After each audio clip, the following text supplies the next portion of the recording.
உங்களுக்காகவே நான் சில விஷயங்களை பேசிட்டு நிறைவு செஞ்சிடறேன். ஏன்னா கடலூர் அப்படிங்கிறது ஒரு அருமையான சிறப்பான ஊர். பல வரலாற்று சம்பவங்களும் இலக்கியத்தில் இடம் பிடிக்கக்கூடிய ஒரு அருமையான ஊர் நம்முடைய கடலூர். மகாகவி பாரதி உங்கள் ஊர் கடலூர் சிறைச்சாலையில் 25 நாட்கள் இருந்திருக்கிறார். 25 நாட்கள் 1918 நவம்பர் 25 டிசம்பர் 14 வரைக்கும் மகாகவி பாரதியை ஓரிடத்தில் ஒரு கவிஞனை, எழுத்தாளனை, படைப்பாளியை யாராலும் அடக்கி வைக்க முடியாது. அவன் காற்றை போன்று எங்கேயும் சுற்றி கொண்டிருப்பவன். அப்படிப்பட்ட மகாகவி பாரதியவே ஒரே இடத்துல 25 நாள் அடைத்து வைத்த பெருமை இந்த கடலூர் மண்ணுக்குத்தான் உண்டு. ஒருவேளை அவருக்கு அந்த நேரத்தில் நிறைய மன எழுச்சிகள் உருவாக்கிறதுக்கு கூட இந்த கடலூர் மண் காரணமாக இருந்திருக்கலாம். இன்னொரு ரொம்ப ஆச்சரியமான ஒரு விஷயம் நான் படித்தேன். நம்முடைய கடலூரில் ஒரு பெரியார் சிலை இருக்கிறதா? அதுக்கு கீழே என்ன எழுதியிருக்குன்னு நீங்கள் கவனித்து பார்த்துருக்குறீங்களா? பெரியார் அவர்கள் மஞ்சக்குப்பத்தில் ஒரு கூட்டத்தில் பேசிட்டு திருப்பாதிரி புலியூர் ரயில் நிலையத்துக்கு ஒரு கை வண்டியில் வந்துட்டுருக்கிறார். அவரை பிடிக்காத சில பேர் என்ன பண்ணியிருக்கிறாங்க, நான் இரவு நேரம் ஒரு செருப்பு எடுத்து ஒருத்தர் அவர் மேலே வீசிட்டார். அவர் கொஞ்சம் தள்ளி வந்ததுக்கப்புறம் தான் பார்க்குறார் தான் மேலே விழுந்தது ஒரு செருப்பு அப்படின்னு. அந்த வண்டிக்காரரை திருப்பி அந்த வழியாக போப்பா அப்படின்னு சொல்லி திருப்பி அந்த பக்கம் வர சொல்லி இறங்கி தேடி இருக்கிறார். கேட்கலையோ? சரி, இறங்கி தேடி இருக்கிறார். என்ன தேடுறீங்க அப்படின்னா, எப்படியும் ஒரு செருப்பை எரிஞ்சவன் இன்னொரு செருப்பை இங்கே தானே போட்டிருப்பாங்க, அதையும் எடுத்துக்கிட்டால் யாராவது ஒருத்தங்களுக்கு பயனாக இருக்குமேனு அந்த செருப்பையும் தேடி எடுத்துட்டு பெரியார் போயிருக்கிறார். அதற்கு பின் 30 ஆண்டுகள் கழிந்தன. எந்த இடத்தில் அவர் மேல் செருப்பு வீசப்பட்டதோ அதே இடத்தில் டாக்டர் கலைஞர் கருணாநிதி அவர்கள் பெரியாருடைய சிலையை நிறுவினார். அதுக்கு கீழே எழுதியிருப்பாங்க, செருப்பொன்று வீசினால் சிலை ஒன்று முளைக்கும் என்று கலைஞர் அதில் எழுதியிருப்பார். வாழ்க்கையில் எந்த சூழ்நிலையில் எந்த இடத்தில் நாம் அவமானத்தில் குன்றி நின்றோமோ அந்த இடத்தில் நம்முடைய சிந்தனை சிறப்பானதாக இருந்தால் நாம் உயர்ந்து நிற்கக்கூடிய ஒரு வாய்ப்பை காலம் நமக்கு தரும் என்பதை இந்த கடலூர் மண்ணில் எழுப்பப்பட்ட பெரியார் சிலை நமக்கு உணர்த்தி கொண்டிருக்கிறது என்பதை இந்த நேரத்தில் நினைவுபடுத்தி, எல்லாருக்கும் ரொம்ப பிடித்த எழுத்தாளர், எழுத்துலகின் சிங்கம் என்று சொல்லக்கூடிய JK என்று அறியப்பட்ட ஜெயகாந்தன் அவர்கள் பிறந்த ஒரு அற்புதமான மண் இந்த கடலூர் மண். இங்கிருந்து பிறந்து வளர்ந்து போய் தான் இந்த தமிழ் இலக்கிய உலகத்தையே ஒரு ஆட்டி படைச்ச ஒரு ஜெயகாந்தனுடைய வாரிசுகளாக நீங்கள் அமர்ந்திருக்கிறீர்கள். அது ரொம்ப மகிழ்ச்சியாக இருக்கிறது. எனக்கு இன்னைக்கு என்ன தலைப்பு கொடுக்கப்பட்டிருக்கிறதுனா, மனிதன் மகத்தானவன். மகத்தான சம்பவங்கள் நிறைந்திருக்கிற கடலூரில்தான் இந்த தலைப்பை கொடுத்தால் பொருத்தமானதாக இருக்கும் என்பதால் மனிதன் மகத்தானவன் என்கின்ற தலைப்பை இந்த கடலூர் மண்ணுக்கு நான் கொடுத்திருக்கிறேன். டயோஜினிஸ் அப்படின்னு ஒரு கிரேக்க ஞானி இருந்திருக்கிறார். ஒரு நாள் மத்தியானம் பட்ட பகலில் கையில் ஒரு விளக்கை வச்சுக்கிட்டு எதையோ தேடிக்கிட்டே வந்திருக்கிறார். இனி மத்தியானம் பட்ட பகலில் விளக்கு ஏற்றி எதையோ இருந்தாலும் தேடிட்டு இருக்கிறாரே அப்படின்ட்டு, என்ன தேடுறீங்க அப்படின்னு கேட்டிருக்கிறாங்க. அவர் சொல்லி இருக்கிறார், நான் மனிதனை தேடுகிறேன் அப்படின்னு சொன்னாராம். எவ்வளவு அர்த்தமுள்ள வரிகள். அவரும் ஒரு மனிதர் தான், கேட்டவரும் ஒரு மனிதர் தான். ஆனால் அவர் யாரை தேடிக்கொண்டிருக்கிறார் என்றால் மனிதனை தேடிக்கொண்டிருக்கிறார். ஒரு ஆங்கில அறிஞர் ரொம்ப அழகா சொன்னார், மனிதன் எத்தனையோ கண்டுபிடிப்புகளை கண்டுபிடித்து விட்டான், ஆனால் அவன் மனிதனை மட்டும்தான் கண்டுபிடிக்க தவறிவிட்டான் என்று அவர் எழுதினார். இப்ப நம்ம எல்லாருமே மனிதர்களாகத்தான் இங்கே அறியப்படுகிறோம். ஆனால் மனிதனுக்குரிய தன்மையில், மனிதனுக்குரிய குணத்தில், மனிதனுக்குரிய மாண்போடு நாம் வாழ்கிறோமா என்பதுதான் இந்த தலைப்புக்கான ஒரு தேடலாக இருக்கும் என்பதை இந்த இடத்துல நான் சொல்லுகிறேன். யாரை பார்த்தாலும் என்ன கேட்போம், நீங்க யார், நீ யார், நீ யார் அப்படின்னு கேட்போம். என்னைக்காவது நான் யார் அப்படிங்கிற கேள்வியை நம்ம கேட்டிருக்கிறோமா? ஒரு நாள் நம்ம கேட்டதே இல்லை. நாம் நமக்கு பின்னால் முன்னால் பக்கத்தில் இருக்கிற உலகத்தை பார்க்கிறோமே தவிர நமக்குள்ளே ஒரு மனிதன் தூங்கி கொண்டிருக்கிறான். அவனை தேடி எழுப்ப வேண்டிய கடமை நமக்குத்தான் இருக்கிறது என்பதை நாம் யோசிப்பதே இல்லை. இந்த மனிதன் மகத்தானவன் அப்படிங்கிறத நிறைய பேர் சொல்லியிருக்காங்க. அவ்வை சொல்லியிருக்கிறாங்க, அரிது அரிது மானுடராக பிறத்தல் அரிது. மனுஷனா பிறக்கிறது பெரிய விஷயம்பா அப்படின்னு ரொம்ப கொண்டாடி இருக்கிறாங்க. ஆனால் ஒரு கவிஞன் ஒரு திரைப்பாடல் எழுதியிருக்கிறார், மனுஷ மாதிரி ஒரு மோசமான மிருகம் எதுவுமே கிடையாது. ஏன்னா பாம்பு ஒன்று எதிர்க்க வருதுன்னா நமக்கு தெரியும், பாம்பு கொத்தும். புலி எதுக்க வருதுன்னா நமக்கு தெரியும், இது நம்மளை கடிச்சு சாப்பிடும். ஒரு கரடி எதுக்க வந்ததுன்னா சப்புன்னு நம்மளை அடிக்கும். குரங்கு வருதுன்னா நம்மக்கிட்ட ஏதாவது சேட்டை பண்ணும், இதெல்லாம் தெரியும். ஆனால் ஒரு மனிதன் எதிர்க்க வந்தால் அவன் என்ன செய்வான் என்பது யாருக்குமே தெரியாது.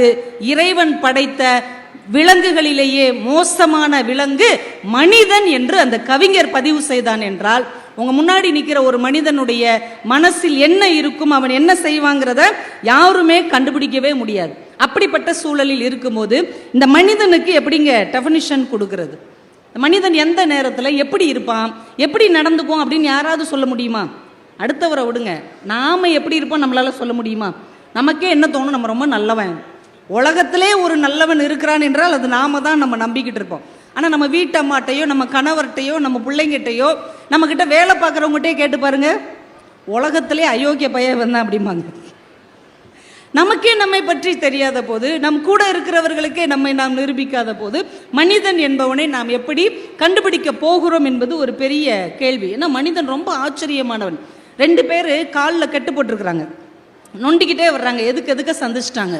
ஒருத்தர் சொல்றாரு, இது 1999 கார்கில் போர் அப்படின்னு இருக்காரு, காலை தட்டு காமிச்சு.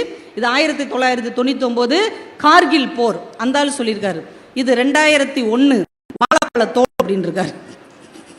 அவர் எவ்வளவு பெருமையா இந்த போர்ல காலை இழந்தேன்னு சொன்னா அப்படியான ஆச்சரியப்பட்டுட்டு போறதை விட்டுட்டு இருந்தால் இது வாழைப்பழ தோல்ல அடிபட்டது. மனிதன் எந்த நேரத்தில் எப்படி பேசுவான், எப்படி நடந்துக்குவான் நம்மளால கண்டுபிடிக்கவே முடியாது. 1000 மனிதர்களை கொன்று குவித்து கொஞ்சம் கூட வருத்தப்படாத ஹிட்லர் கடைசி நேரத்தில் தான் வளர்த்த நாய்க்கு நஞ்சு கொடுத்து விட்டு ஏங்கி அழுதாராம்.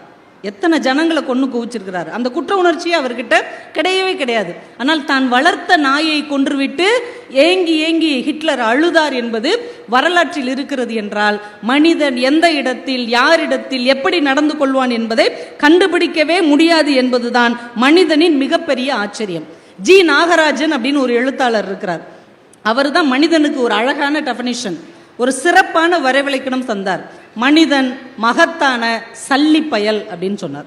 மனிதன் மகத்தான சல்லிப்பயல். நல்லா யோசிச்சு பாருங்க, எந்த ஒரு மனிதனும் 100% நல்லவனாகவும் இருக்க முடியாது, எந்த ஒரு மனிதனும் 100% கெட்டவனாகவும் இருக்க வாய்ப்பே இல்லை. 90% கெட்ட மனிதன் கூட ஏதாவது ஒரு நல்லது செஞ்சிருப்பார். 100% நல்லவராக நாம நம்புகிற ஒரு மனிதன் கூட யாருக்கோ ஏதோ ஒரு தீமையை நிச்சயம் செய்திருப்பார். அப்போ ஒரு மனிதனுக்குள் மகத்தானவனும் இருக்கிறான், மோசமானவனும் இருக்கிறான், ரெண்டும் கலந்த கலவைதான் மனிதன் என்பதை மிக அழகாக ஜி நாகராஜன் என்கின்ற எழுத்தாளர் பதிவு செய்திருக்கிறார். சரி, இந்த மனுஷனுக்கு என்ன வரைவிலக்கணம் கொடுக்கலாம் அப்படின்னு கிரேக்க ஞானிகள்லாம் உட்கார்ந்து ஒரு நாள் தீர்மானம் பண்ணாங்களாம். நீங்க நிறைய ஆங்கில வார்த்தை நம்ம படிப்போம் இல்லையா, டெஃபினிஷன் அப்படின்னு நீங்க படிக்கும் போது ஒன்று கிரேக்கத்திலிருந்து வந்திருக்கும், இல்லைன்னா லத்தீன்ல இருந்து அந்த வார்த்தை மருவி வந்திருக்கும். நிறைய வார்த்தைகளை இந்த உலகத்துக்கு கொடுத்த இந்த கிரேக்கம் மனிதனுக்கு வரைவிலக்கணம் கொடுக்கணும்னு முடிவு பண்ணிடுச்சு. காலையில் 9 மணிக்கு எல்லா அறிஞர்களும் ஒரு பொது இடத்துல கூடுனாங்க. மனிதனுக்கு இன்னைக்கு வரைவிலக்கணம் கொடுத்தே தீரணும் அப்படின்னு ஆளுக்கு ஒன்று சொல்றாங்க. மனிதன் அப்படிப்பட்டவன், மனிதன் இப்படிப்பட்டவன், யார் என்ன சொன்னாலும் அவன் அந்த எல்லைக்குள்ள அடங்கவே இல்லை. சரி, கடைசியா ஒருத்தர் சொன்னார், நான் ரொம்ப எளிமையா ஒரு வரைவிலக்கணம் சொல்றேன், இது மனிதனுக்கு கண்டிப்பா பொருந்தி போகும், நீங்க எல்லாருமே ஒத்துக்குவீங்கன்னு நினைக்கிறேன். சரி சொல்லுங்க. உடனே அவர் சொன்னார், மனிதன் என்பவன் 2 கால் பிராணி, 2 கால் உள்ள ஒரு உயிரினம். ஆமா சரிதானே, எல்லா உயிரினமும் 4 காலோட இருக்கு, மனுஷன் 2 காலோட இருக்கான், சபாஸ் இதோட முடிச்சுக்குவோம் அப்படின்னாங்க. ஒருத்தர் சொன்னார், ஒரு 5 நிமிஷம் இருங்க, அவசரப்படாதீங்க, இந்தா வந்துடுறேன்ட்டு ஓடி போனார். போயிட்டு 5 நிமிஷத்துல கையில எதையோ ஒரு துணியை வச்சு மறைச்சிட்டு வந்தார். என்னப்பா கொண்டு வந்திருக்கிற? டக்குன்னு அந்த துணியை எடுத்து காமிச்சார். உள்ள ஒரு கோழி இருந்தது. என்னது இது அப்படின்னாங்க. இதுதான் மனிதன் அப்படின்னாரு அவரு. எப்ப இது மனிதன் இல்லப்பா, கோழி. இல்ல, நீங்க என்ன வரைவிலக்கணம் கொடுத்தீங்க? மனிதன் என்பவன் 2 கால் கொண்ட பிராணி என்று சொன்னீர்கள் இல்லையா, இதுவும் 2 கால் கொண்ட பிராணி தான், அப்ப இதுவும் மனிதன் தானே அப்படின்னு. அப்போ கொஞ்சம் குறை இருக்கத்தான் செய்து. சரி இப்படி மாத்திக்குவோம், மனிதன் என்பவன் இறகுகளே இல்லாத 2 கால் பிராணி அப்படின்னு அந்த மனிதர் திரும்பவும் சொன்னார். இருங்க அவசரப்படாதீங்க, இப்ப 5 நிமிஷத்துல வந்துடுறேன்னு மறுபடியும் அவர் ஓடினார். திரும்ப எதையோ மூடி கொண்டு வந்தார். என்னன்னு திறந்து பார்த்தா அந்த கோழியில உள்ள எல்லா சிறகுகளையும் அவரு பிடுங்கிட்டார். இப்ப சொன்னார், இதுதான் நீங்க சொன்ன சிறகுகள் இல்லாத 2 கால் பிராணி, அப்ப இதை மனிதன் நீங்க ஏத்துக்கலாமா? கடைசியா எல்லா அறிஞர்களும் ஒன்று சேர்ந்து உட்கார்ந்து பேசி ஏக மனதாக ஒரு முடிவெடுத்தார்கள். ஒரு நாளும் மனிதனுக்கு வரைவிலக்கணம் கொடுக்கவே முடியாது, அதுதான் மனிதனுடைய சிறப்பு என்று அவர்கள் தீர்மானம் செய்தார்கள். வரைவிலக்கணம் தரவே முடியாது என்று வரைவிலக்கணம் தரப்பட்ட ஒரு உயிரினம் மனிதனாக மட்டும்தான் இருக்க முடியும். இதுக்கெல்லாம் கைத்தட்டலாம், ஒன்றும் தப்பு கிடையாது. எல்லாரும் தண்ணி பாட்டில் வாங்குறதுலையும் பரபரப்பாக இருக்கிறீங்க. நான் கொஞ்ச நேரத்தில் முடிச்சிருவேன், நல்லா கொஞ்சம் கவனித்து கேட்டால் தானே நம்ம எதாவது சொல்ல முடியும். மனிதனை எந்த அளவுகோலுக்குள்ளேயும் நம்மளால் அடக்கவே முடியாது. அவன் ரொம்ப விசித்திரமானவன், நம்ம ரொம்ப வினோதமானவனாக இருப்பான். மனிதனை கண்டுபிடிக்கிறதே ரொம்ப கஷ்டம். அதனால தான் ஒரு அறிவியல் கண்காட்சியில் 3 பெட்டியை சின்ன பிள்ளைங்க பள்ளிக்கூட மாணவர்கள் தயார் செஞ்சு வச்சுருக்கிறாங்க. 3 பாக்ஸ் இருக்குது. அவங்களுடைய ஆங்கில ஆசிரியரை கூப்பிட்டு, ஐயா அந்த டப்பாவை எல்லாம் தரங்க அப்படின்னு இருக்காங்க. முதல் டப்பாவில் என்ன எழுதியிருக்குன்னா, இதற்கு பல்லில் விஷம் அப்படின்னு எழுதியிருக்குது. அவர் என்னது இதுன்னு டக்குன்னு திறந்து பார்த்தா உள்ள ஒரு பாம்பு படம் ஒட்டியிருக்கிறாங்க. ஆமாம், இதுக்கு பல்லில் விஷம் சரிதான் அப்படின்ட்டு அடுத்த டப்பாவை திறக்கிறார். அதில் என்ன எழுதியிருக்குன்னா, இதுக்கு கொடுக்கில் விஷம் அப்படின்னு எழுதியிருக்கு. அப்போ இது என்னவா இருக்குன்னு திறந்து பார்க்குறார். ஒரு பெரிய தேள் உருவப்படம் வரைஞ்சிருக்கிறாங்க. ரொம்ப சரி. அந்த 3வது பெட்டியில் இதற்கு உடம்பெல்லாம் விஷம் அப்படின்னு எழுதியிருக்கு. இப்படி ஒரு ஜீவனை நம்ம கேள்விப்பட்டதே இல்லையேன்னு திறந்துருக்கிறாரு. கண்ணாடி இருந்திருக்கு. இவர் முகமே அதில் தெரிஞ்சிருக்கு. ஒரு மனிதனுடைய புகைப்படம் ஒட்டியிருந்தா கூட யாரோ ஒரு மனிதன்ட்டு போயிடலாம். ஆனால் கண்ணாடி ஒட்டியிருந்தார்கள் இல்லையா அந்த மாணவர்கள், ரொம்ப தெள்ள தெளிவாக சொல்லிவிட்டார்கள், உடம்பெல்லாம் விஷம் கொண்ட உலகின் ஒரே உயிரினம் மனிதனை தவிர யாரும் கிடையாது. இது ஏன் சிறப்புனா, உடம்பெல்லாம் அது விஷம் வச்சிருக்குங்கிறத யாருக்கும் சொல்லாது. சிரிச்சுக்கிட்டே இருக்கும், அழகாக இருக்கும், நல்லா ட்ரெஸ் பண்ணியிருக்கும், பக்கத்தில் உட்காந்துருக்கும், தோளில் கை போட்டிருக்கும், பின்னாடி குழி தோண்டிக்கிட்டே இருக்கும். அசந்த நேரம் அப்படியே உள்ள தள்ளி குழியை மூடி அந்த இடத்துல அது உட்காந்துக்கும். மனிதனை யாராவது கண்டுபிடிக்க முடியுமா? மனிதனுடைய சிந்தனையை யாராவது எடுத்து பார்க்க முடியுமா? அதனால தான் மேடம் சொன்னதுனால சொல்கிறேன். கரிசல் காரிங்கிற பேரில் நான் ஒரு கவிதை தொகுப்பு போட்டிருக்கிறேன். அதில் நான் ஒரு கவிதை எழுதினேன். எனக்கு பின்னால் நீ தோண்டிய குழியில்தான் மரமாக வளர்ந்தேன் நான். தள்ளி விடுறதுக்கு ஒரு மனிதன் இருந்தால் தூக்கி விடுறதுக்கு ஒரு மனிதன் இல்லாமலா போய்விடுவான். அந்த நம்பிக்கையில் தான் இன்னும் இந்த உலகம் சுற்றி கொண்டே இருக்குது. மனிதன் 3 வகையானவர்கள் அப்படின்னு ஒரு புத்தகத்தில் படித்தேன். ஒரு மனிதன் எப்படி இருப்பாங்களாம், சர்க்கரை பொம்மை மாதிரி இருப்பாங்களாம். நீங்கள் சர்க்கரை பொம்மையை ஒரு தண்ணிக்குள்ளே போட்டால் என்ன ஆகும்? தானும் கரைஞ்சு அந்த தண்ணீரையும் இனிமையாக்கி விடும். சில மனிதர்கள் களிமண் பொம்மை மாதிரி இருப்பாங்களாம். அவங்கள தண்ணிக்குள்ளே போட்டிங்கன்னா அது தானும் கரைஞ்சி அந்த தண்ணியவும் சகதியாக்கிடும். இன்னும் சில மனிதர்கள் பஞ்சு பொம்மை மாதிரி, அவங்கள தண்ணிக்குள்ளே போட்டிங்கன்னா அவ்வளோ தண்ணியவும் தானே உறிஞ்சிக்கிறோம். இந்த மனிதர்கள் 3 வகைதான். ஒன்று, தான் மட்டும் நன்றாக வாழ வேண்டும் என்கின்ற சுயநலம் கொண்ட மனிதர்கள். இன்னொரு வகையான மனிதர்கள் தானும் கெட்டு இந்த சமூகத்தையும் கெடுக்கின்ற மனிதர்கள். இன்னொரு வகையான மனிதர்கள் தானும் சர்க்கரையாக இனித்து இந்த சமூகத்திற்கும் இனிமையை தரக்கூடிய 3வது வகை மனிதர்கள். நாம் எந்த இடத்திற்கு பயணம் போகிறோம் என்பதை நமக்கு அளவுகோலாக கொடுப்பவைதான் இலக்கியம் என்பதை நாம் புரிந்து கொள்ள வேண்டும். வாரியார் சுவாமிகள் தான் சொன்னார், நீங்கள் புராணங்களை, இதிகாசங்களை, காப்பியங்களை எல்லாம் அது கடவுள் தன்மையோடு மட்டும் பார்க்கக்கூடாது, அது மனிதனுக்கு என்ன சொல்ல வருகிறது என்பதை கவனித்து பார்க்க வேண்டும்னார். கம்பராமாயணத்தில் அவர் 3 கேரக்டர் எடுத்தார். 3 பேர். மனிதன் எப்படி இருக்கக்கூடாது, ஒரு மனிதன் எப்படி இருக்கலாம், ஆனால் ஒரு மனிதன் எப்படி இருந்தால் இந்த உலகம் அழகாக இருக்கும். இதுக்கு 3 பேர் கம்பராமாயணத்தில் வர்றாங்க.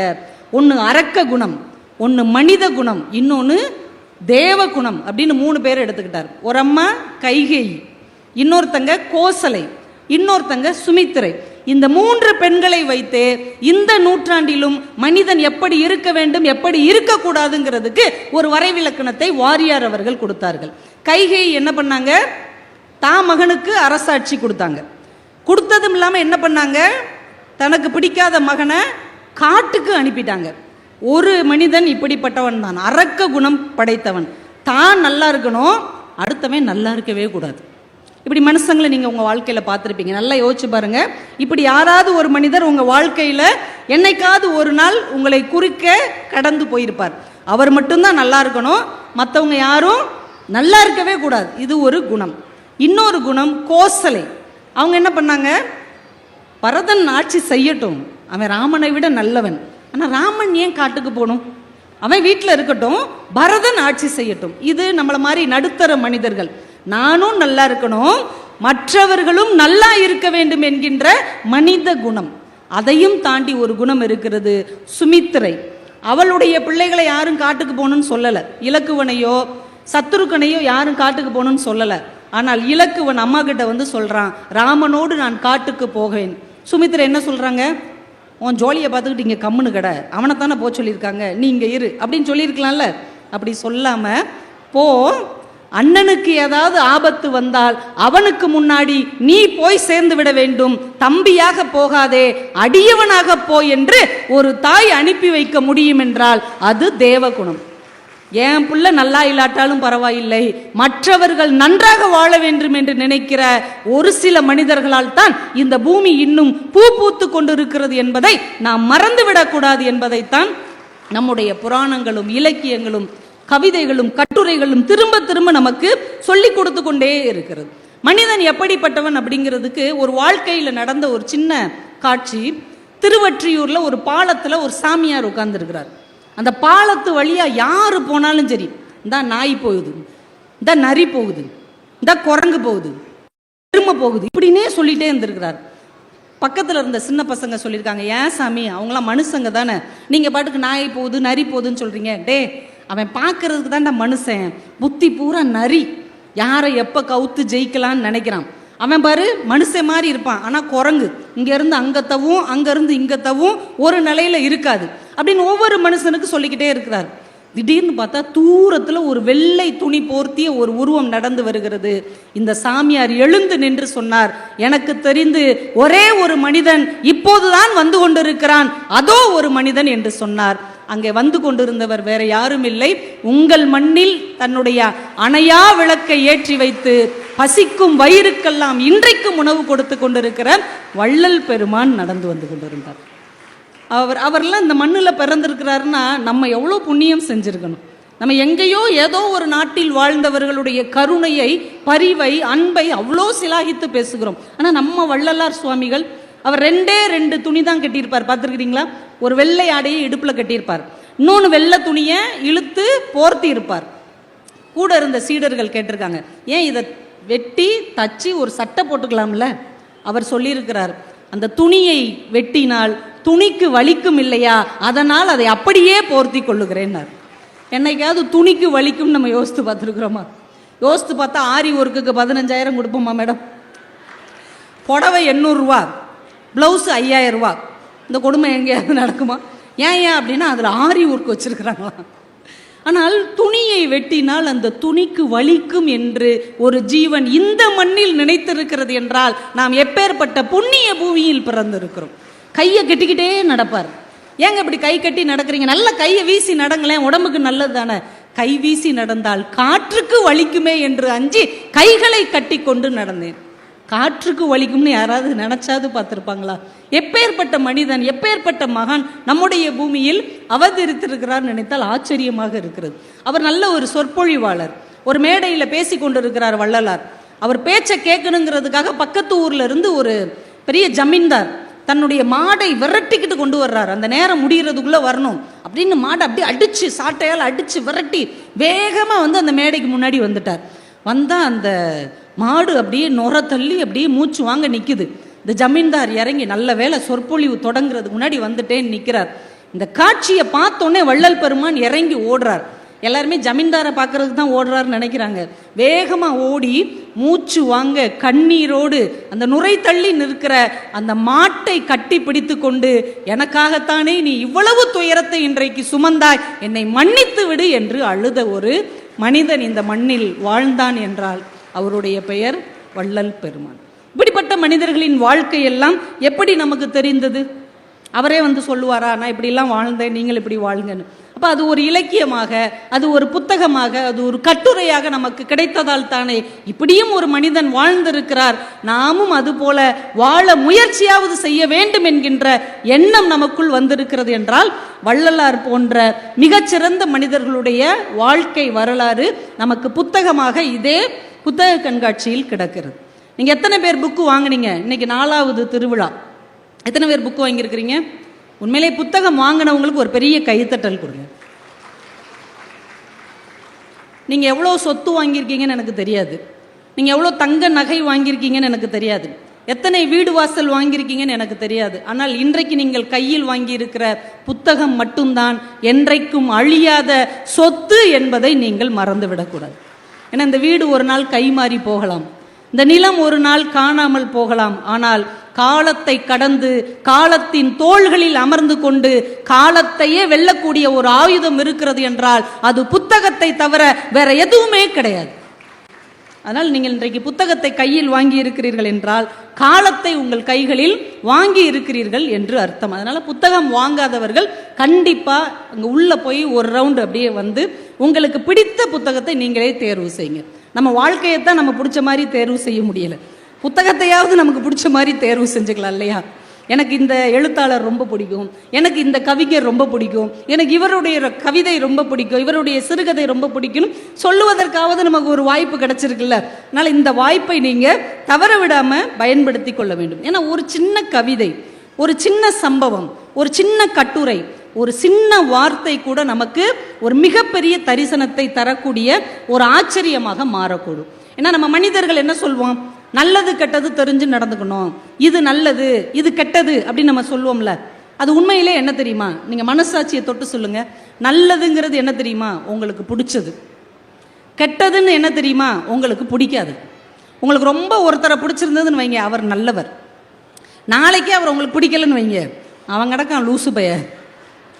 நேற்று வரைக்கும் அவரை பிடிச்சிருந்தது அதனால அவர் நல்லவர், இன்னைக்கு பிடிக்கல அதனால கெட்டவர். மனிதன் நல்லது கெட்டதை நன்மை தீமை வைத்து பார்ப்பதில்லை, தனக்கு பிடித்திருக்கிறதா பிடிக்கலையா என்பதை வைத்துத்தான் பார்க்கிறான். இதுவே மனிதனுடைய ஒரு சிறுமைதான். ஒரு கடல் இருந்திருக்கு, ஒரு கடல்ல ஒரு இளம் பெண் கொஞ்ச நேரம் போய் கால் நனைச்சிருக்கிறா. திடீர்னு பார்த்தா ஒரு கொலுசை காணும். தேடி தேடி பார்த்தா அது எள்ளோ கொண்டு போயிடுச்சு. உடனே அந்த கடற்கரையில் எழுதுறா, இந்த கடல் ஒரு திருடன் அப்படின்னு எழுதி வச்சுட்டு போயிட்டான். அந்த கடல் அதை அழிச்சிருச்சு. கொஞ்ச நேரம் கழிச்சு ஒரு மீனவன் அன்னைக்கு நிறைய மீன்களோட கடற்கரைக்கு வர்றான். இந்த கடல் ஒரு வள்ளல் அப்படின்னு எழுதி வச்சுட்டு போறான்.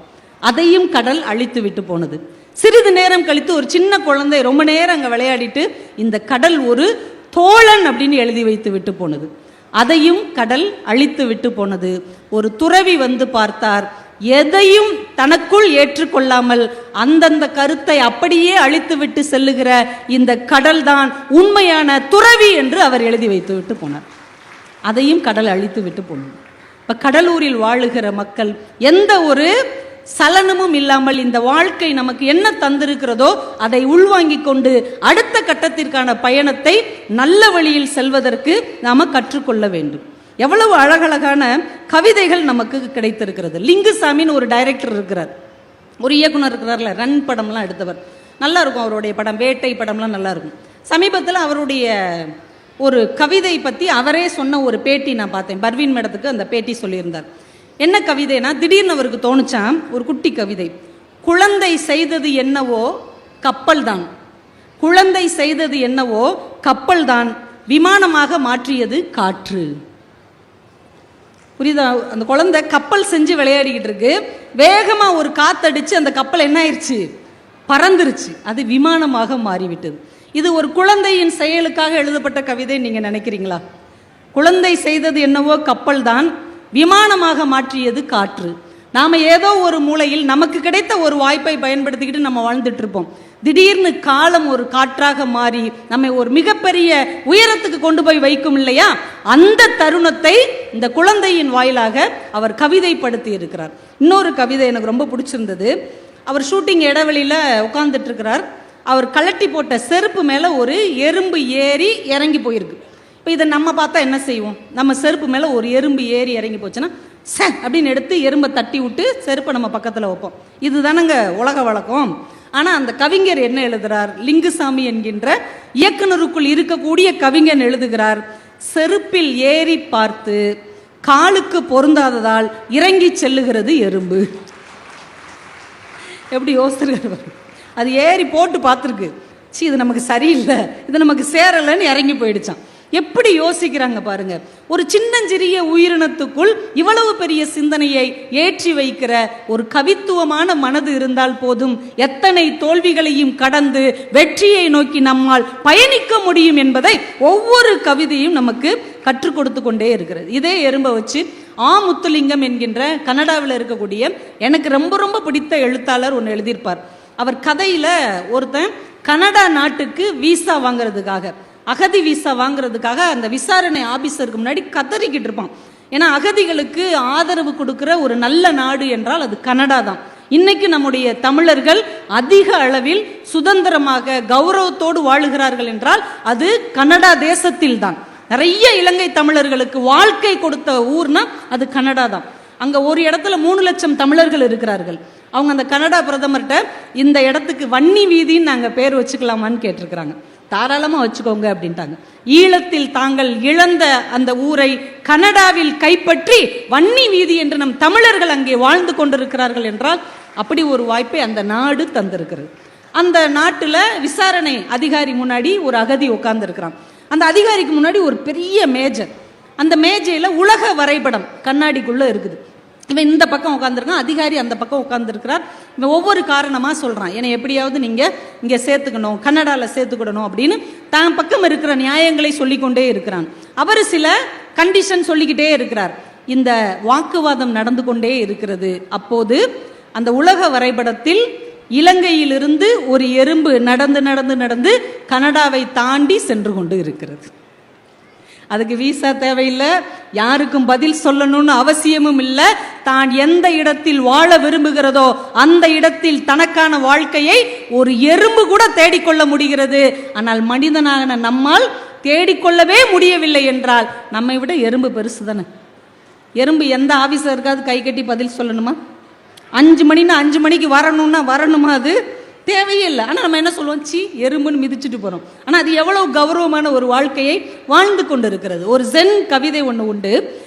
ஜப்பானில் ஒரு தூங்கும் எரிமலை ஒன்று உண்டு.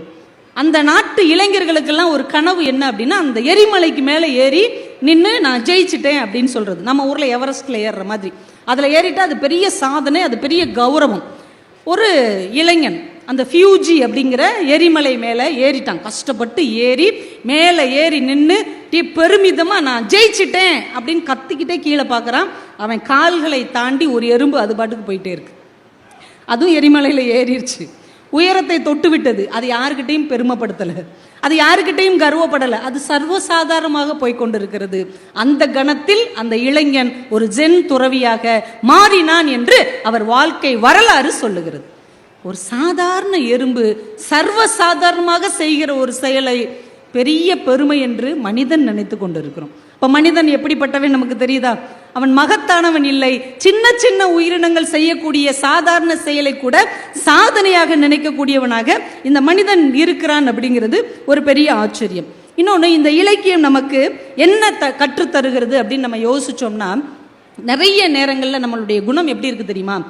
எது நமக்கு தேவையோ அதுக்கு முக்கியத்துவம் தர்றதில்லை. இதனால ஞாபகம் வச்சுக்கோங்க.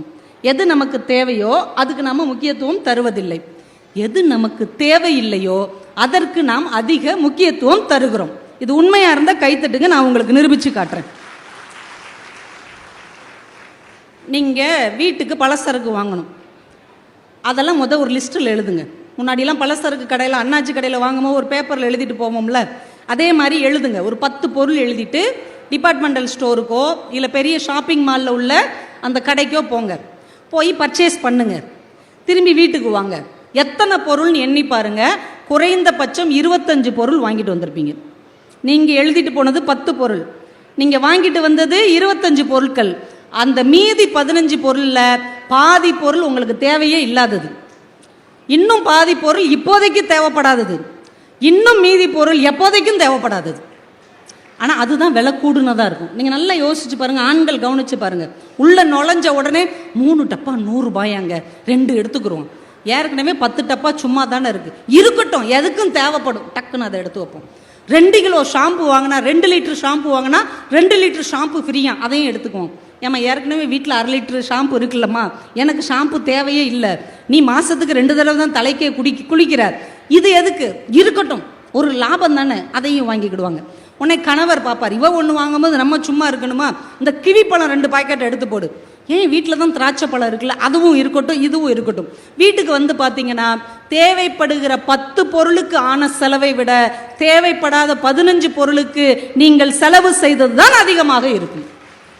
இப்போ தெரியுதா, நமக்கு எது தேவையோ அதுக்கு முக்கியத்துவம் கொடுப்பதில்லை, எது தேவையில்லையோ அதற்கு முக்கியத்துவம் கொடுக்குறேன். இன்னும் எளிதாக சொல்கிறேன், உங்கள் எல்லார் கையிலையும் ஒரு மொபைல் ஃபோன் இருக்குல்ல, இந்த மொபைல் ஃபோனில் நீங்கள் காலையில் வீட்டில் உள்ள ஆண் உட்காந்துருக்கீங்கன்னு வைங்க, வீட்டம்மா சொல்கிறாங்க, ஏங்க இந்த கிரைண்டர் கிட்ட லைட்டாக ஷாக் அடிக்கிற மாதிரி இருக்குது, எர்த்தடிக்கிற மாதிரி இருக்குது, அந்த எலக்ட்ரிஷியனுக்கு ஒரு ஃபோன் போடுங்க. உடனே நீங்கள் ஃபோனை எடுக்கிறீங்க, எடுத்த உடனே வாட்ஸ்அப்பில் ஏதோ நோட்டிஃபிகேஷன் வந்திருக்கு, என்னன்னு உள்ளே பார்க்குறீங்க, தமிழனாக இருந்தால் ஷேர் பண்ணு. ஐயோ நான் தமிழன் தான் நீங்கள் ஒரு 10 பேருக்கு ஷேர் பண்ணுறீங்க.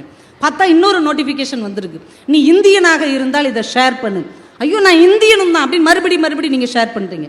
இன்னொரு பதிவு, நீ மனிதனாக இருந்தால் இதை 100 பேருக்கு ஷேர் பண்ணு. உடனே நம்ம மனிதனாக இருக்கிறோங்கிறத நிரூபிக்கிறதுக்கு 100 பேருக்கு ஷேர் பண்ணிடுவோம்.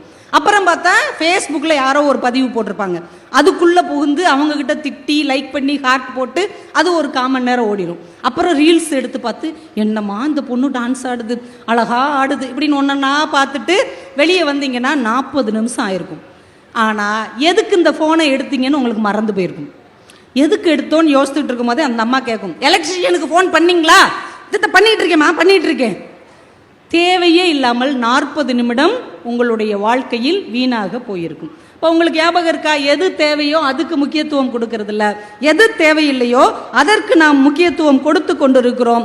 அதை நமக்கு நினைவுபடுத்துவது இலக்கியமாக இருக்கிறது. நீங்கள் கொஞ்சம் அந்த நேரத்தில் புத்தகத்தை கையில் வைத்துக் கொண்டீர்கள் என்றால் இந்த வாழ்க்கை அர்த்தமுள்ளதாக மாறும். இந்த மொபைல் வர்றதுக்கு முன்னாடியும் ஒரு வாழ்க்கை நம்ம வாழத்தானே செஞ்சோம். இந்த மொபைல் வர்றதுக்கு முன்னாடி நம்மளாம் வாழலையா? பூமியை தோண்டி உள்ளே உட்காந்துக்கிட்டோமா? வாழ்ந்தோம்ல. இந்த வாழ்க்கை எப்படி இருந்துச்சு யோசிச்சு பாருங்க. யார்கிட்டையும் எதுவும் பேசணும்னா ஒரு கடிதம் எழுதணும். ஞாபகம் இருக்கா? வீட்டில் பழைய ட்ரங்கு பட்டி எடுத்து பாருங்க, 70s 80s 90s கிட்ஸ் வரைக்கும் எல்லார் வீட்லேயும் ஒரு 10 கடிதம் கிடக்கும். நீங்கள் உங்கள் நண்பனுக்கு, உங்கள் பெரியம்மாவுக்கு, உங்கள் மாமாவுக்கு, உங்கள் அம்மா அப்பா உங்களுக்கு எழுதின கடிதமெல்லாம் செல்லரிச்சு போயிருக்கும் இல்லையா? அதை எடுத்து பாருங்க, உங்களுடைய அழகான கையெழுத்து அதில் முத்து முத்தாக இருக்கும். அதை படிக்கும் போதே அந்த காலத்தில் வாழ்ந்த பசுமையான நினைவுகள் மீண்டும் ஒரு முறை உங்கள் மனசில் அப்படியே வசந்தமாக மலரும். எப்படியெல்லாம் வாழ்ந்தோம், எப்படி ஒரு வாழ்க்கை நமக்கு வரமாக வாய்க்கப்பட்டிருந்தது அப்படிங்கிறத யோசித்து பார்க்கும்போது இன்னைக்கு வாழுகிற வாழ்க்கையின் அர்த்தமின்மை நம்ம ரொம்ப சோகத்தில் கொண்டு போய் ஆழ்த்தக்கூடியதாக இருக்கும். நானும் நிறைய எடுத்து வச்சிருக்கேன், ஆனால் நேரத்தின் அருமை கருதி நான் டக்குன்னு ஒரு 3 விஷயம் சொல்லிட்டு முடிச்சிடுறேன். சரிங்களா? ஓகேவா? டீல் இல்லையா? பேசி தொலைன்றீங்களா? பேசுன்றீங்களா? சரி ரைட். நாரும்பு நாதன் அப்படின்னு ஒரு எழுத்தாளர், எங்கள் திருநெல்வேலியை சேர்ந்தவர், ரொம்ப அற்புதமான ஒரு மனிதர். ஒரு வங்கியில் வேலை பார்த்து ஓய்வு பெற்றவர். நெல்லை புத்தக கண்காட்சிக்காக அவ்வளவு மெனக்கிடக்கூடிய ஒரு நல்ல எழுத்தாளர், ஒரு நல்ல கவிஞர். ஒரு 10-15 நாளைக்கு முன்னாடி அவர் இறந்து போயிட்டார். திடீர்னு ஹார்ட் அட்டாக் வந்து. அவர் ஒரு புத்தகத்தில் கையெழுத்து அப்படின்னு ஒரு கதை எழுதியிருக்கிறார். அந்த கதையை படித்த உடனே நீங்கள் அப்படியே ஒரு வாழ்க்கையில் ஒரு ரிவைன் பண்ணி போவீங்க பாருங்க. முருகேசன் ஒருத்தர், சுருக்கமாக சொல்லிடுறேன், முருகேசன் ஒருத்தர் பேங்க்ல கிளர்க்காக இருக்கிறார். திடீர்னு ஒரு நாள் பார்க்குறாரு, ஒரு வயதானவர் பென்ஷன் வாங்குற சலான் எடுத்துக்கிட்டு இவர் முன்னாடி வந்து, தம்பி இந்தாங்க அப்படின்னு நீட்டுறார். பார்த்தவொடனே இவருக்கு பக்குன்னு இருக்குது. ஏன்னா அவர் இவருடைய ஆங்கில வாத்தியார். 7ஆம் வகுப்பு படிக்கும் போது இங்கிலீஷ் சொல்லி கொடுத்தவர். இப்போ முடி நரைச்சா கூட நம்ம வாத்தியாரை நமக்கு ஞாபகம் இருக்கும், வாத்தியாருக்கு தான் நம்மளை ஞாபகம் இருக்காது. நமக்கு நம்ம டீச்சரை சாரை நல்ல ஞாபகம் இருக்கும். படக்குன்னு இவர் இருந்துச்சு, சார் சங்கர் நாராயணன் சார் தானே? ஆமாப்பா. நீங்கள் யார்? சார் நான் தான் சார் முருகேசன், உங்ககிட்ட 7ஆம் கிளாஸ் படித்தேன். அப்படியாப்பா, பேங்க்கில் வேலை பார்க்குறியா? சந்தோஷம்ப்பா. டீலாம் கொடுத்து பேசிக்கிட்டு இருப்பார். என்ன சார் ரிட்டையர்ட் ஆகிட்டேன்ப்பா, அதான் பென்ஷன் வாங்க வந்தேன். சரி சார் நான் கொடுத்துட்றேன்ட்டு ஒவ்வொரு மாதமும் அவர் வரும்போது இவர் டக்குன்னு அவருக்கு கிளியர் பண்ணி கொடுப்பார். இப்படியே ஒரு 10 வருடம் போகிறது. சார் எழுதி கொடுக்குறாரு, இவர் அந்த சலானை மூவ் பண்ணுறாரு, சைன் மிஸ் மேட்ச் அப்படின்னு திரும்பி வருது. உடனே இவர் மேனேஜர்கிட்ட போய், சார் அவர் என்னுடைய ஆசிரியர் தான், வயசானவருங்கிறதுனால ஏதோ சைன் மிஸ்மேட்ச் ஆகுது, நான் வேணா அதுக்கு கடிதம் எழுதி தர்றேன், நீங்கள் வந்து தயவு செஞ்சு இதை ஓகே பண்ணணும். சரிப்பான்னு அவர் ஓகே பண்ணுறார். இதே மாதிரி 1 தடவை 2 தடவை 3 தடவை நடந்துருது. மேனேஜர் சொல்லிட்டார், இனிமேல் அந்த மாதிரி பண்ண முடியாதுப்பா, ஒவ்வொரு தடையும் சைன் மிஸ்மேட்ச் ஆனால் அதை அக்செப்ட் பண்ண முடியாது, நீ உங்கள் சார்கிட்ட சொல்லிடு. சார் பக்கத்தில் இவர் சொல்கிறதுக்காக போகிறாரு. இவர் 7ஆம் வகுப்பு படிக்கும் போது நடந்த சம்பவம் ஞாபகம் வருது. ஏன்னா கையெழுத்துக்காகவே பெரம்படி வாங்கினவர் இவர். கோழி கிண்டுன மாதிரி கிண்டுவார் முருகேசன். அந்த வாத்தியார் முட்டியிலே அடிச்சிருக்கிறார். டே இப்படிலாம் எழுதுனா எவன்டா உனக்கு மார்க் போடுவான்? ஹேண்ட் ரைட்டிங் அழகா இருந்தால் தாண்டா தலையெழுத்து அழகா இருக்கும். பாரு சார் எப்படி எழுதுறேன்னு போர்டில் அவர் எழுதி போட்டாருன்னு அந்த சேத்தெழுத்து அப்படியே ஜீனி முட்டாயை அப்படியே வளைச்சு வளைச்சு விட்டா எப்படி இருக்கும், அது மாதிரி கண்ணில் ஒத்திக்கிற மாதிரி இருக்கும். அப்படி ஒரு எழுத்துக்கு சொந்தக்கார ஆசிரியர்கிட்ட கோழி கிண்டின மாதிரி கிண்டின முருகேசன் உங்கள் கையெழுத்து சரியில்லைன்னு எப்படி சொல்கிறது? தயங்கி தயங்கி, சார் நீங்கள் ஏடிஎம்லேயே எடுத்துக்கலாமே சார், இல்லைன்னா உங்கள் பையன்கிட்ட கூட சொல்லி ஏடிஎம்ல எடுக்க சொல்லலாம். இல்லைப்பா, எனக்கு வர்ற பணத்தை நான் தானே வந்து வாங்கணும்.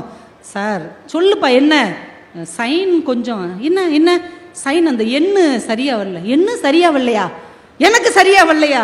இல்லை நீங்கள் கையெழுத்துல சரியா வரல. திரும்ப ஒரு பேப்பர் எடுத்து போட்டு போட்டு போட்டு பார்க்காரு, அந்த எண்ணு வரவே மாட்டேங்குது. இப்போ மேனேஜரும் இவரும் கலந்து பேசி அவரை கூப்பிட்டு, சார் தப்பாக நினச்சிக்காதீங்க, நீங்கள் பேசாமல் கை நாட்டு வச்சிடுறீங்களா? கை நாட்டு வச்சுட்டா பிரச்சனை இல்லை. இப்போ நான் இங்கிலீஷ் வாத்தியா இருப்பா, அப்போயுமே நான் பிஏபிடி படித்து அசிஸ்டன்ட் ஹெட் மாஸ்டராக இருந்து ரிட்டையர்ட் ஆனவன்ப்பா, என்னைய போய் கை நாட்டு வைக்க சொல்கிறா? இல்லை சார், அது ஒன்றும் தப்பு இல்லை சார், உங்களுக்கு கை நடுங்குது இல்லை? இல்லை, நான் வேணா வீட்டுக்கு போய் ஒரு வாரம் நல்லா ப்ராக்டிஸ் பண்ணிவிட்டு அப்புறமேட்டி வரட்டுமா அப்படிங்கிறார். இவங்களுக்கு என்ன சொல்லனே தெரியல. இப்போ ஆசிரியரோட மகன் வர்றான், என்ன பிரச்சனை? இல்லை சார், கை நாட்டு வச்சா பிரச்சனை தீர்ந்துடும். எப்பா கை நாட்டு வச்சு தொலைப்பா, உன் கூட பெரிய ரோதனையாக போச்சு. என்னைக்கோ ஒரு நாள் நீ வாத்தியாராக இருந்தா அதை சொல்லி சொல்லி காமிச்சிட்டே இருப்பியா? கை நாட்டு வச்சுட்டு வா அப்படின்னு கோமா சொல்லிட்டு வாசலுக்கு போயிடுறான்.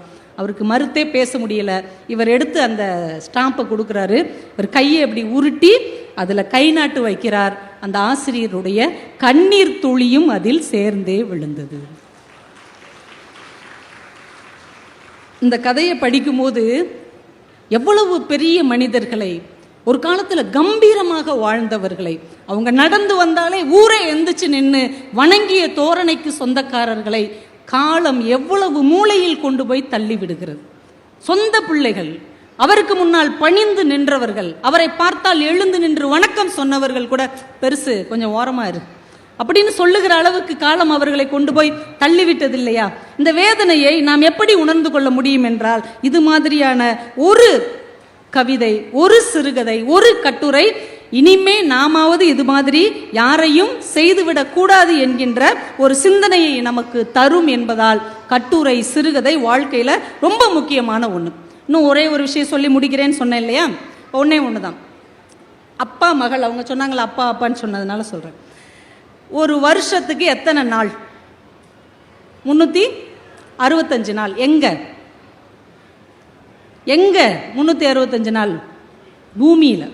பூமியில தான் ஒரு வருஷத்துக்கு 365 நாள். ஆனால் சனி கிரகத்தில் ஒரு வருஷத்துக்கு எத்தனை நாட்கள் தெரியுமா?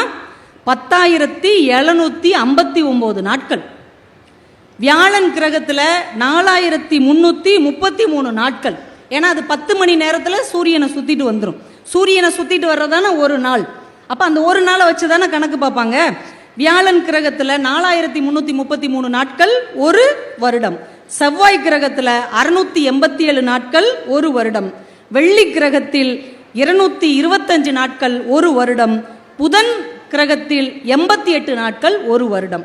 இதை ஒரு தகப்பன் தன் மகளுக்காக எழுதுகிறார். மகளே, பூமியில் ஒரு வருடம் 365 நாட்கள், சனியில் இவ்வளவு, வியாழனில் இவ்வளவுன்னு வரிசையா சொல்லிட்டு, ஆனால் என் அருமை மகளே, நீ என்றாவது விடுப்பு எடுத்துவிட்டு என்னோடு வருகிற அந்த 3 நாட்கள் தான் உன் தகப்பனுக்கு ஒரு வருடம். எங்கேயோ வாழ்ந்துகிட்டு இருக்கிற மகள் எப்பயாவது அப்பாவை பார்க்கறதுக்காக 2 நாள் 3 நாள் லீவ் எடுத்துட்டு வர்றாங்க இல்லையா? அதுதான் ஒரு தகப்பனுக்கு ஒரு வருடமாக இருக்கும் என்பதை முத்துலிங்கம் அவர்கள் தன்னுடைய ஒரு கட்டுரையில் பதிவு செய்திருப்பார். இப்போ நம்ம வீட்டில் பிள்ளைகள் எல்லாம் நிறைய திரைப்படத்தில், இன்னும் 10 நிமிடம் பேசலாமா? அதிசயமா இருக்கு. இன்னும் 10 நிமிடம் பேச சொல்றாங்க. அதுக்கே ஒரு கைத்தட்டல் கொடுத்துடலாம்.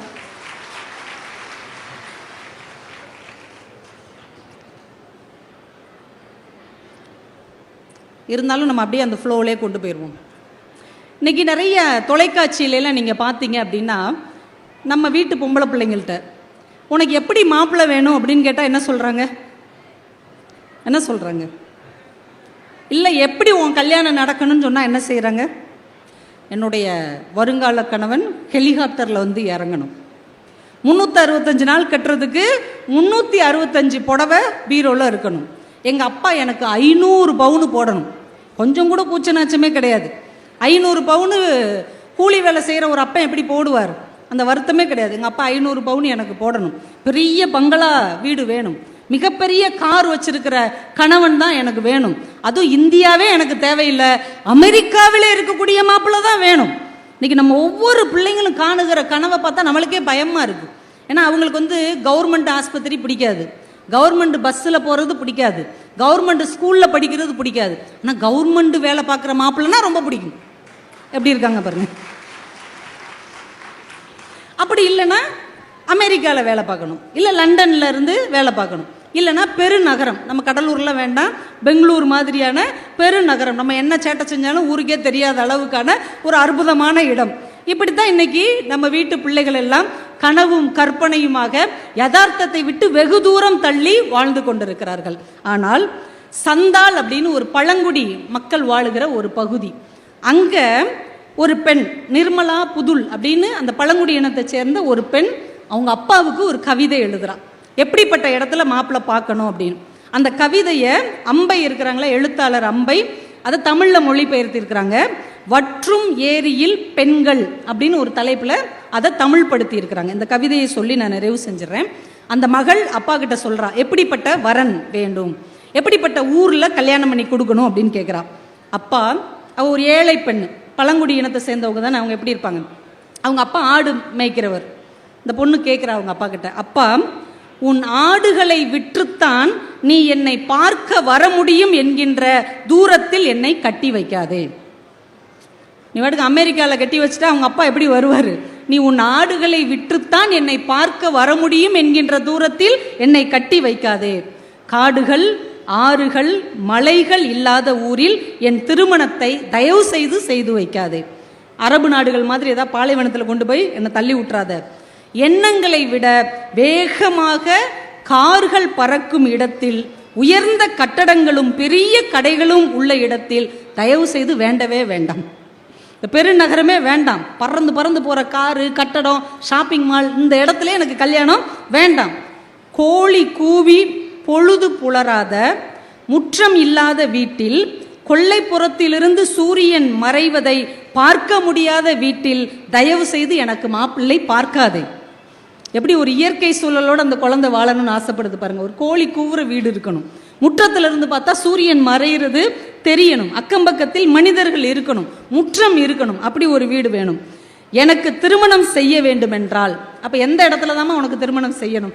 அந்த பொண்ணு பதில் சொல்றா, நீ எனக்கு திருமணம் செய்ய வேண்டும் என்றால் நீ காலையில் வந்து சாயந்தர நேரத்தில் நடந்தே திரும்பக்கூடிய இடத்தில் திருமணம் செய்து வை.